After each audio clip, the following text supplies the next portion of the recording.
Hi everybody, welcome to our Tuesday tip. And we are continuing on our theme of social media for the month of May.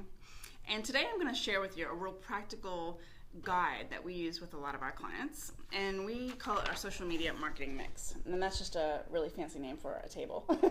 So it's not rocket science, but basically the table has your different social media channels along the columns.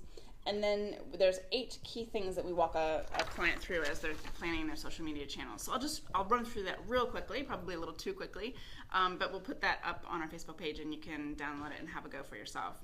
So the first thing we would walk a client through, and again, think of you're on Facebook, Twitter, YouTube, whatever channels that you're on, the first question you need to ask yourself is, who are we targeting on this channel? Because it will be slightly different. And then hand in hand with that is what type of posts are going to get engagement from that audience. Once you think through the audience, then you'll know, okay, I know what we can do to engage them a bit better. So just take a moment and think through that. The third thing is each channel, what are your objectives on that channel? Because it will be slightly different what you want to achieve. And again, hand in hand with your objectives is what are your key messages on those channels as well. So actually write those down, your top, let's say 2 or 3 key messages that you're going to just be getting out over and over and over again. The fifth thing you want to think about is your commitment to the number of posts that you're going to do and the engagement on those channels. So the stuff that you're going to be pushing out. Of course you're going to be looking at who's engaging and posting and asking you questions and things like that, but what are you going to put out on those channels and what's your commitment? And then, who's responsible for doing that?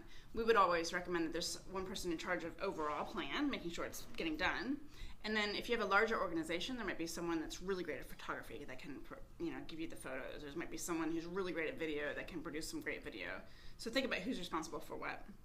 The 7th thing, and probably most important, is how will you measure your success? And then the last thing is how often are you going to be monitoring that?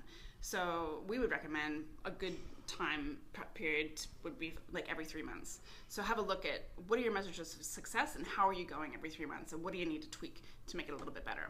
So that's our social media marketing matrix in a flash, and again, we'll put it up online. You can download it and have a go.